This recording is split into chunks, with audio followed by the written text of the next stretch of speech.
അതിലപ്പുറം എന്ത് യോഗ്യതയാ വേണ്ടത്? എന്ത് ന്യായ ഉള്ളത്? അരവിന്ദനോട് ഇല്ലാത്തതൊക്കെ പറഞ്ഞു കൊടുത്ത് ഞങ്ങളെ തമ്മിൽ പിരിച്ചില്ലേ? അതാണോ നിന്റെ ന്യായം? പിരിയുന്നതിന് മുൻപ് നിങ്ങൾ രണ്ടുപേരും ഭാര്യ ഭർത്താക്കന്മാരായിട്ടാണോ ജീവിച്ചിരുന്നത്? ഞങ്ങൾ എങ്ങനെ ജീവിച്ചാലും നിനക്കെന്താ? ഒരു വീട്ടിലായിരുന്നില്ലേ ഞാനും അരവിന്ദ് ജീവിച്ചിരുന്നത്? അതില്ലാതാക്കിയത് നീയാ. ഞാനല്ല ശ്രേയ. ചിലരുടെ ജീവിതം ആരെ കൊണ്ടോ ഇല്ലാതാക്കാൻ കഴിയില്ല. കാരണം അവരുടെ ജീവിതം അവര് തന്നെ ഇല്ലാതാക്കും. അതിലൊരാള് നീയാ. നിന്റെ ജീവിതം ഞാനോ മറ്റാരെങ്കിലോ നശിപ്പിക്കേണ്ട ആവശ്യമില്ല. നീ തന്നെ അത് ചെയ്യും. ശരിയാ, ഞാനത് ചെയ്തു. എന്താ അത്ഭുതം തോന്നുന്നുണ്ടോ? നീ എന്നെ കുറിച്ച് കണക്ക് കൂട്ടി വെച്ചിരിക്കുന്നത് തെറ്റാ ചാരു. ഞാൻ എന്റെ ജീവിതമല്ല ഇല്ലാതാക്കിക്കൊണ്ടിരിക്കുന്നത്, നിന്റെ ജീവിതം. സന്തോഷവും സമാധാനവും ഒക്കെ നിനക്കിനി സ്വപ്നങ്ങൾ മാത്രമാവും. ലൈഫിൽ നീ പ്രതീക്ഷിക്കാത്ത ട്വിസ്റ്റ് ആൻഡ് ടേൺസ് ഉണ്ടാവും. ഉണ്ടാവട്ടെ. ട്വിസ്റ്റ് ആൻഡ് ടേൺ ഉണ്ടായാലേ ലൈഫ് എൻജോയ് ചെയ്യാൻ പറ്റും. അന്തിമജയം നിനക്കായിരിക്കും എന്നുള്ള ആത്മവിശ്വാസത്തിലാണ് നിന്റെ സംസാരം. പക്ഷേ തോൽവിയുടെ വഴി നോക്കിയാ നീ ഇപ്പൊ പോയിക്കൊണ്ടിരിക്കുന്നത്. ഞാൻ നിന്നോട് പറയാൻ ആഗ്രഹിച്ച കാര്യം നീ ഇപ്പൊ എന്നോട് പറഞ്ഞത്. നിന്റെ പ്ലാനിങ് എല്ലാം കൃത്യമാണ് എന്ന ആത്മവിശ്വാസത്തിലാണ് നിന്റെ യാത്ര. പക്ഷെ തെറ്റാ ശ്രേയ. എന്താ നോക്കുന്നേ?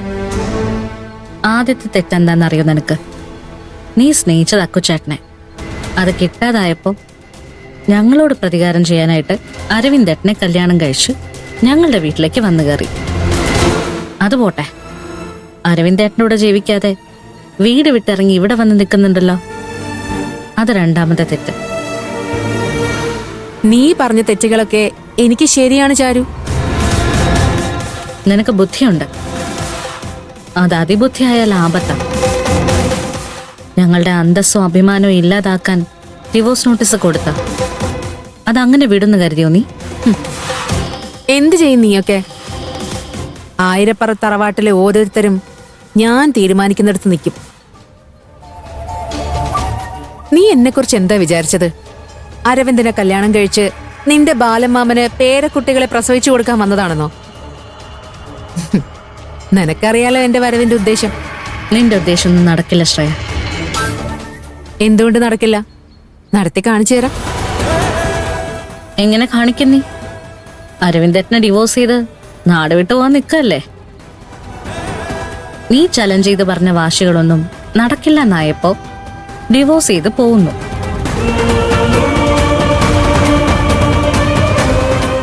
നീ പോയിക്കോ, ഞങ്ങൾക്കൊരു കുഴപ്പമില്ല. അരവിന്ദേട്ടന്റെ മനസ്സ് ഞങ്ങൾ മാറ്റിയെടുത്ത് നല്ലൊരു പെണ്ണിനെ കല്യാണം കഴിപ്പിക്കും. എല്ലാവരും ഹാപ്പി. നീ പറയുന്നതൊന്നും സ്വപ്നത്തിലാണെങ്കിൽ പോലും നടക്കില്ല. സ്വപ്നത്തിലല്ല ശ്രേയ, ശരിക്കും സംഭവിക്കാൻ പോകുന്നതാ. നീ വീട് വിട്ട് ഇറങ്ങിപ്പോന്നു. ഇപ്പോ ഞങ്ങളുടെ ജീവിതത്തിൽ നിന്നും പോവാ. പിന്നെന്താ? എപ്പ ഇറങ്ങി പോണം, തിരിച്ചെപ്പ കേറണം എന്നൊക്കെ തീരുമാനിക്കുന്നത് ഞാനാ. അത് നിന്റെയൊക്കെ വീട്ടിൽ നിന്നായാലും ജീവിതത്തിൽ നിന്നായാലും.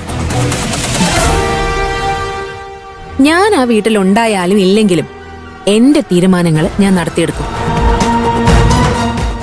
ആയിരപ്പുറത്ത് അറവാട് ഞാൻ ഇല്ലാതാക്കിയിരിക്കുവടി. നീ ഇത്രയൊക്കെ പറഞ്ഞിട്ടും മര്യാദക്ക് ഇവിടെ നിൽക്കുന്നതേ നീ വലിയ ചീഫ് എഞ്ചിനീയർ ആയതുകൊണ്ടൊന്നല്ല. അരവിന്ദേട്ടന്റെ ഭാര്യയാണെന്നുള്ള ഒറ്റ കാരണം കൊണ്ടാ നിന്നെ വെറുതെ വിടുന്നത്.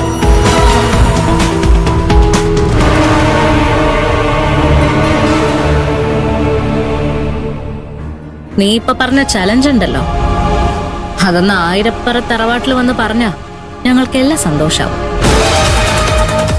പോട്ടെ മാഡം ശ്രേയ.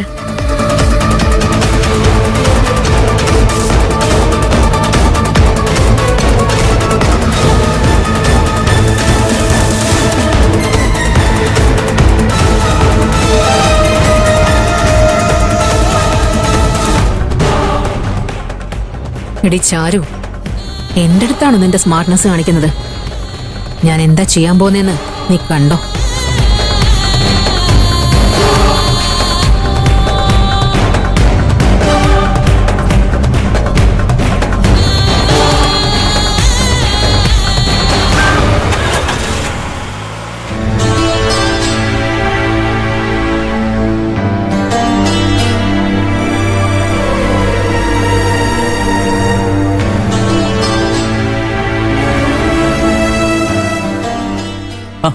കാക്കോത്തി എത്തിയോ? അല്ല, എവിടെ ശ്രേയ? ശ്രേയ എവിടെ? അവളെ വിളിച്ചോണ്ട് വരാനല്ലേ പോയത്? പോയപ്പോൾ ആവേശമൊന്നും കാണുന്നില്ലല്ലോ. ഞാൻ പറഞ്ഞൊന്നും അവള് കേട്ടില്ല, കേൾക്കാൻ തയ്യാറായില്ല. അവളെ വാശി പിടിപ്പിക്കാനായിട്ട് ഞാൻ കുറെ നോക്കി. പക്ഷേ അവളിവിടെ ഇല്ലെങ്കിലും നമ്മളെല്ലാരെയും സമാധാനത്തോടെ ജീവിക്കാൻ വിടില്ലെന്ന ശ്രേയ പറയുന്ന. ഇതൊക്കെ നമുക്ക് അറിയാവുന്നല്ലേ. ഇനി എന്താ നിന്റെ നെക്സ്റ്റ് പ്ലാൻ? അതാ ഞാനും ആലോചിക്കുന്നത്. ഇതുവരെ പോയതിൽ നിന്ന് മാറി ചിന്തിക്കണം. മനസ്സിലായില്ല. കൃത്യമായിട്ട് ഇപ്പൊ ഒന്നും പറയാൻ പറ്റില്ല. പക്ഷെ ശ്രേയ ഇങ്ങനെ വിട്ടാ പറ്റില്ല. അത്ര എനിക്കിപ്പോ പറയാൻ പറ്റുള്ളൂ. അക്കുച്ചേട്ടൻ എന്തായാലും ഓഫീസിലേക്ക് പോയിക്കോ. ഓക്കെ. അല്ല, അക്കുച്ചേട്ടൻ കഴിച്ചായിരുന്നോ? ആ, കഴിച്ചു. നീ കഴിച്ചില്ലല്ലോ. ചെന്ന് കഴിക്കാൻ നോക്ക്. വൈകുന്നേരം കാണാം.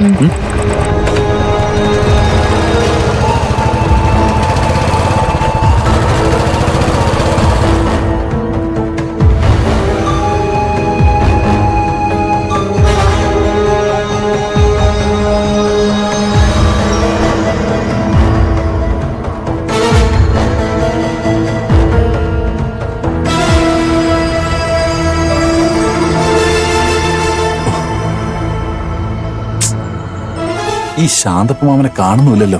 മേഡം വരാനുള്ള സമയമായി.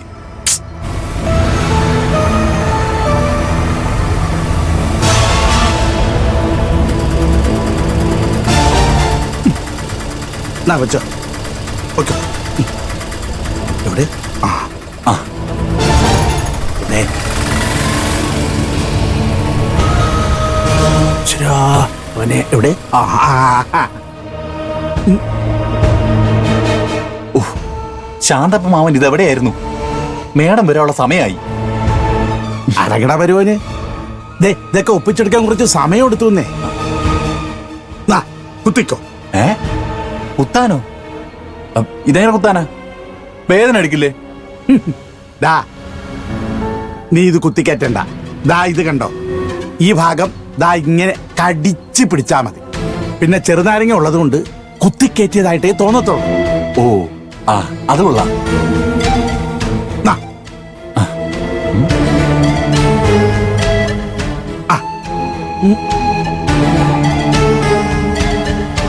ആ, കുത്തിക്കയറ്റി കഴിഞ്ഞ് 2 തുള്ളി ചോരയും കൂടി തേച്ച് വെക്കാം. നീയല്ലേ ചെയ്യുന്നത്? ശ്രേയ ബുദ്ധിയുള്ളവളാ, വിശ്വസിക്കണ്ടേ? എന്താ ഇത്? കല്യാണി നെറ്റി തൊടുന്ന സാധനമാ. ഓ, എന്നാ സമയം കളയണ്ട, കുത്തിക്കോ.